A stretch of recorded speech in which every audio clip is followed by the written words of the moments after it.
चलिए आज मैं दिखाता हूँ आप लोगों को कि डायलिसिस के बाद हमें ब्लड को बॉडी के अंदर वापस फिर से कैसे डालना होता है।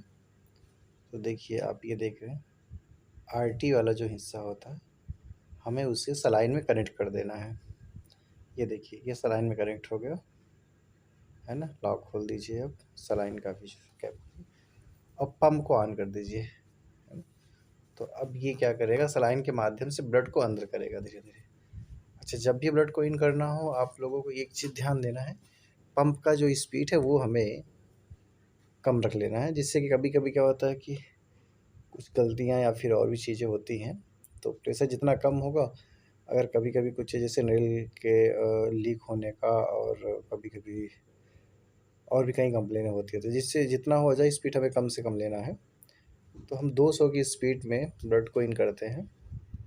और अगर पंप की जो स्पीड होती है डायलिसिस के दौरान पेशेंट का, तो आपको तो 250 प्लस ही रखना है। आपको 250 300 डॉक्टर जैसा एक बार बोलेगा आप उतना रख सकते हैं आप। और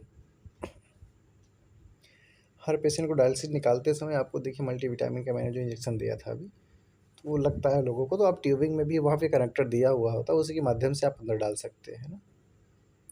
और देखिए हमारे यहाँ के जो ये पेशेंट है ये लगभग 4 से 5 साल से डायलिसिस करवा रहे हैं। मैं इनका डायलिसिस कर रहा हूँ और हमें लगता है कि हमारे यूनिट के सबसे फिट ये पेशेंट है। अगर इनकी जो है डायलिसिस का जो शेड्यूल होता है वो हर 2 दिन का गैप होता है। 2 डायलिसिस में बीच में 2 दिन का इनका गैप होता है। 2 दिन का गैप करके ये डायलिसिस करवाने आते हैं। खाने-पीने का भी इतना अच्छा खासा जो है ये खुद का ख़्याल रखते हैं कि इनका एचबी का जो इरिथ्रोपोइटिन जो इंजेक्शन लगवाते हैं, ये हफ्ते में केवल 1 बार लगवाते हैं। मल्टीविटामिन का जो इंजेक्शन लगवाते हैं, एल्ड्राविट के नाम से आता है, और वो न्यूरोबियन, वो ये दोनों बार लगवाते हैं हफ्ते में। जब तक कि हर बार इंजेक्शन मतलब कि 2 दिन का जब इनका गैप होता है डायलिसिस में जब आते हैं ये, तो एल्ड्राविट और न्यूरोबियन हर बार लगवाते हैं। और 1 दिन 1 बार का गैप करके ये इरिथ्रोपोइटिन लगवाते हैं। उसके बावजूद भी इनका एचबी 12 से 13 ग्राम बना हुआ रहता है कंटिन्यू। तो देखिए अब ब्लड इनका इन हो चुका है, अगर आप देख रहे हैं तो।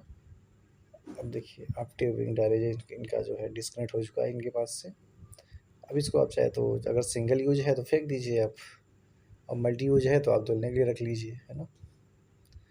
तो ये करना होगा आपको। देखिए मैं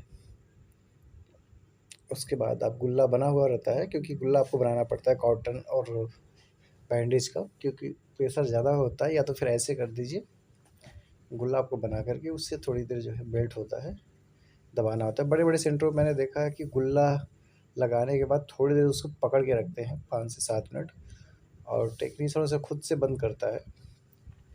और उसके बाद जब आरटी बंद हो जाए तो फिर दूसरा फिर वेनस निकालता है ना। तो लेकिन होता क्या है कि जैसे अगर स्टाफ कैसा है आपको ये देखना पड़ेगा। अगर एक आदमी निकालने पर है केवल तो ठीक है, उनके पास समय होता है। और नहीं तो देखिए क्या होता है कि हमें बेल्ट से बांध देना होता है। और बांधने के बाद एक बात हमेशा ध्यान होता है कि ब्लड हमेशा जो है ऐसा ना हो कि ज़्यादा टाइट बन गया या क्या हो गया। तो टेक्नीशियन को हमेशा ध्यान देना होता है कि ब्लड जो है दोनों तरफ अच्छे से पास हो रहा है कि नहीं, है ना। कहीं ज़्यादा टाइट तो नहीं बन गया। तो बांधने के बाद आपको चेक करना बहुत ज़रूरी होता है। देखिए जैसे मैं चेक कर रहा हूँ, है ना।